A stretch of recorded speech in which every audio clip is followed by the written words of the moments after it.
densidade. O que é a densidade? A densidade é uma relação que eu faço entre a massa e um volume de um determinado objeto. E a densidade, eu preciso de comparar a massa com o volume desse objeto. Dependendo dele em relação à água, ele pode ser mais denso, e em relação à água, ele pode ser menos denso. Então, vamos por partes, digamos assim. Por exemplo, esse lápis. Esse lápis, ele tem um volume muito grande em relação à massa dele.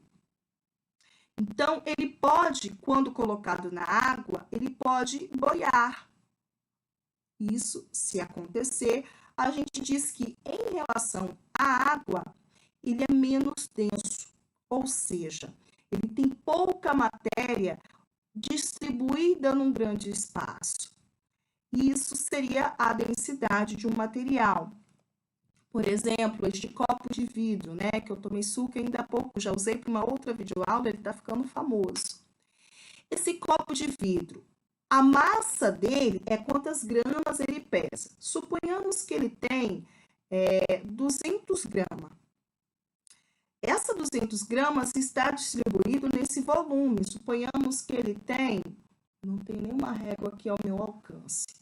Suponhamos que ele tem 16 centímetros. Então, a massa dele vai estar distribuída nesse mesmo 16 centímetros. Esse vidro, por sua vez, ele, se fosse quebrado, por exemplo, ele ia diminuir o volume. Mas se eu tivesse todos os caquinhos aqui, eu teria a mesma massa, só diminuir o volume. Ele vai ter logo uma outra densidade. Então, o que eu quero que vocês entendam? A densidade, eu vou fazer uma comparação entre a massa do material e o volume dele. Existem materiais que concentram muitos átomos, muita massa num pouco volume, como, por exemplo, o chumbo. Há materiais que têm um grande volume, essa massa dele ocupa um grande espaço, mas essa massa não é tão condensada assim, ela não é tão concentrada assim, como, por exemplo, um chumaço de algodão. Os átomos do algodão, eles não são tão concentrados em matéria, né? As moléculas do algodão, que formam o algodão, não tem tantos átomos concentrados juntos quando comparado ao chumbo, por exemplo. Então, no mesmo centímetro cúbico de chumbo e o mesmo centímetro cúbico de algodão, eu terei massas diferentes. Eu terei o mesmo volume com massas diferentes. E aí, dentro de densidade, sempre vem aquela piadinha, né? O que pesa mais? 1 quilo de algodão ou 1 quilo de chumbo? A resposta deveria ser, depende da gravidade, onde eles estão, né? Se você lembrou que peso é gravidade em relação à matéria do objeto. Agora, se a pergunta é, qual deles tem mais massa? Você deveria me responder, os dois têm a mesma massa. A diferença é que 1 quilo de chumbo eu posso concentrar num volume bem pequeno como este. Agora, 1 quilo de algodão, eu vou ter um fardo muito maior, muito grande. Para vocês terem uma ideia, aquela caixinha de algodão maior, ela tem 200 gramas. Pensa, 1 quilo seria 5 caixinhas daquela, tirando todo aquele algodão que está bem compactado ali, ele vai ocupar um volume muito maior. Então, isso é densidade, a relação entre a massa e o volume desse material em relação a ele mesmo e em relação à água. Por que água, professora? Porque a água, a cada 1 grama de água, eu tenho 1 ml. A cada 1 quilo de água, eu tenho um volume de 1000 litros, 1000 ml, né? O volume da água é igual, é 1 para 1. Então, se eu tenho 1 litro de água, eu tenho 1 quilo de água. Se eu tenho 1000 litros de água, eu tenho 1000 quilos. Isso não acontece com a maior parte dos materiais. É por isso que a gasolina nos Estados Unidos ela é vendida pela massa, não pelo volume. Por que ela deveria ser vendida pela massa?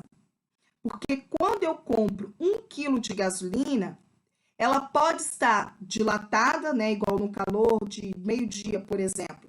Ela vai dilatar, esse líquido sofre dilatação e ele vai estar num volume maior. Não tem problema, eu estou comprando 1 quilo. De manhã, ela vai estar com a temperatura do dia mais fria, esse líquido vai estar mais juntinho, uma dilatação menor. Não tem problema, eu estou levando 1 quilo de gasolina. Agora, aqui no Brasil, não. Ela é vendida por volume. Então, sabendo disso, eu teria que ter horários para abastecer. Ou no final do dia, ou no amanhecer. Por quê? Porque meio-dia, com sol quente, eu vou comprar essa gasolina dilatada num valor, um volume muito maior e a massa menor. Quando der à noite, vai dar uma diferença significativa ali no meu tanque, né? Então, existem líquidos que têm uma dilatação de volume, mas a massa é a mesma. É por isso que os refrigerantes têm aquele espaço, porque eles podem ter uma dilatação. Então, quando dilatar, tem que ter um espaço, né? Porém, vão continuar com a mesma massa. Então, a massa ela é constante em um material na maior parte do tempo. O volume é variável, o volume pode mudar, né? De acordo com a pressão atmosférica, de acordo com a origem desse material. Por exemplo, materiais que possuem gases dentro, né? Ar dentro, como o coco, a rolha, o algodão. Esses materiais com ar, com gases, eles costumam ter um volume grande e eles têm menos matéria concentrada ali. Então, eles costumam ser menos densos quando comparado à água. É o caso desse exemplo, olha, eu tenho um balde d'água, você pode fazer esse exemplo na sala de aula com os meninos, brincar de encontrar a densidade. Você pode pegar um aquário ou um balde transparente, um vidro transparente, conhecer a massa de água que está aqui, suponhamos que tem 100 ml. Então, eu vou pôr a moedinha de chumbo ou qualquer outro objeto, lápis, borracha, apontador, qualquer tesoura, o que eles quiserem. E aí você pode brincar de afunda ou não afunda. Se afundou, é porque a densidade desse material é maior que a densidade da água, ou seja, a massa dele é maior que o volume. Se não afundou, ele é menos denso. A densidade desse material, quando comparado à água, é menor, ou seja, ele tem um volume maior em relação à massa desse objeto, tá? Então, o óleo, por exemplo, por que o óleo boia sobre a água? Porque a densidade dele é menor em relação à água, por exemplo. Se eu tenho 1 litro de óleo, eu não tenho 1 quilo de óleo. Eu vou ter 900 gramas ou até menos, dependendo do óleo. Cada material ele vai ter a sua densidade. Isso é conteúdo do 9º ano. Vocês devem estar se lembrando do 9º ano. Isso veio para o 1º e 2º ano. A diferença é que eles precisam reconhecer que existem materiais que são mais densos, que têm muita matéria concentrada, como ferro e chumbo, e existem materiais menos densos, como a madeira, como o algodão, como o coco, como a bolinha de soprar de aniversário, em que eles têm um grande volume e uma massa muito pequena. É isso e só. Aquele cálculo de densidade igual massa dividido por volume, você jamais vai fazer com uma criança de 1º ano, de 2º ano, até porque eles não dominam essa operação, né? Então, mostra que a BNCC, ela vai simplificando muito o conteúdo. Por quê? Lá no 9º ano, ele vai ver outra propriedade da matéria, ele não vai mais estudar isso. Então, existem coisas que foram simplificando a ponto de banalizar o conteúdo. É igual, por exemplo, o sistema nervoso, que era lá do 8º ano e passou a ser visto no 6º ano e depois não vê mais. A linguagem que você usa, por exemplo, nesse conteúdo de 9º ano, essa densidade, esse conteúdo lá, é uma linguagem diferente do 1º ano. Tem que ser. O 1º ano não vai ter o cognitivo suficiente amadurecido para compreender a complexidade atômica disso daí. né? A matéria em si. Então, vocês vão ter que ficar nessa lúdica, nessa metodologia lúdica mesmo de afunda ou não afunda. Se afunda é mais denso, tem muita massa concentrada ali. Se não afunda, é menos denso, tem menos material concentrado ali, tá? E aí, você deve estar se perguntando, mas aí eu vou ter que falar de átomo. Sim, não talvez com esse mesmo nome no primeiro ano, mas você precisa mostrar para o aluno que todo o material é formado por partículas bem pequenininhas, invisíveis, que formam todos os materiais. O conceito de átomo, ele não precisa ser dado ao pé da letra, igual a gente trabalha lá no nono ano, igual trabalha lá no ensino médio. Ele só precisa entender que esse material de plástico, ele é feito da mesma natureza do material da madeira. Não natureza química, mas por bolinhas bem pequenininhas. À medida que for avançando, você pode ir evoluindo esse conceito atômico, né? Ele vai entender que existem vários tipos de átomos, que alguns átomos vão se juntar e vão formar o plástico, e que os mesmos átomos, por sua vez, podem se juntar de formas diferentes para formar, por exemplo, a madeira.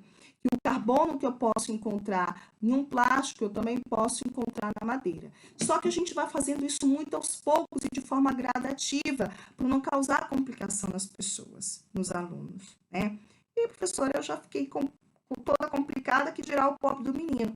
Pois é, como explicar isso? Ora, é muito simples. Quantas letras temos no alfabeto? Isso, 26, contando com K, Y e W, né? Que não são letras brasileiras, que foram agregadas depois. Com essas 26 letras, quantas palavras vocês conseguem formar? Ó, e professor, um monte, infinito quase. Pois bem, se com 26 vocês conseguem formar um monte de palavras, que dirá se fosse 100? Ou atualmente 120 elementos químicos, né? Então, observe que com essa quantidade grande de elementos químicos que temos, nós podemos formar os vários materiais que existem. E esses vários materiais vão formar a matéria, né? Presente aí no nosso dia a dia, tá certo? Então, continuando, dentre as propriedades gerais da matéria, está a massa, volume, a densidade e também a inércia. O que é a inércia? A inércia é muito mais trabalhada em física quando você chega lá nas leis de Newton, né? A primeira lei de Newton, ela é baseada no princípio da inércia. E o que é inércia, professora? Inércia é a tendência de se manter em movimento ou em repouso, ou seja, o corpo tende a manter o seu estado inicial. Ponto. Esse armário aqui atrás de mim, ele está parado em relação a mim, a minha voz, aos meus gestos. Então, por inércia, ele tem a tendência de permanecer no seu estado inicial, que é estar parado. Por isso que quando você vai empurrar um objeto, para que ele dê a primeira locomoção, para que ele saia do lugar, que ele saia da inércia, demora, você aplica uma força terrível. Olha o bonequinho aqui morrendo para puxar a pedra. Depois que ele já sai da inércia, que ele entra no movimento inicial, você já o desloca com mais facilidade. Parece que ele ficou mais leve, né? Na verdade, verdadeira, ele não está mais leve. Ele saiu do seu estágio inicial e passou a estar em movimento. Por exemplo, desliguei um ventilador e ele ainda está girando, mesmo sem energia elétrica, ele está girando. Por quê? Porque, por inércia, ele tem a tendência de continuar em movimento. Então, o que é inércia? É a tendência que o corpo tem de permanecer no seu estado inicial. Se ele já está em movimento, ele tem a tendência de continuar em movimento. É o caso desse carinha aqui, ó, né? Tava pedalando, tal, viu uma menina bonita, foi olhar, esqueceu da estrada, não viu a pedra e bateu a bicicleta, ficou e ele foi. Por quê? Porque por inércia, o corpo dele tem a tendência de continuar em movimento. Assim também ocorre quando nós estamos dentro de um ônibus. O motorista freia, seu corpo vai lá na frente. Por quê? Por inércia, você tem a tendência de permanecer em movimento. Ele parou no ponto de ônibus, entrou um monte de gente. Quando ele arranca de uma vez, se ele acelerar de uma vez, o seu corpo vai lá atrás. Por quê? Por inércia, você tem a tendência de permanecer em repouso. Deu para entender? A inércia, tá? É a tendência que o material tem de permanecer no seu estado inicial. Se ele está em repouso, a tendência é permanecer em repouso. Por isso que eu ligo o ventilador e ele não acelera no seu máximo instantaneamente. Isso se dá de forma gradativa. Por quê? Ele tem que vencer a lei da inércia. O cinto de segurança nos carros é para tentar controlar essa lei. Porque se freia bruscamente para que o seu corpo não seja arremessado contra o vidro do carro, né? O cinto vai conter esse impulso, vai conter a sua projeção por inércia, né? Você vai ficar contido dentro do cinto. Então, assim, a gente explica muitos fenômenos do dia a dia, né? A tendência de permanecer no seu estado inicial. Chegamos na próxima videoaula, nós falaremos sobre as propriedades específicas da matéria, tá certo? Ó, um grande beijo.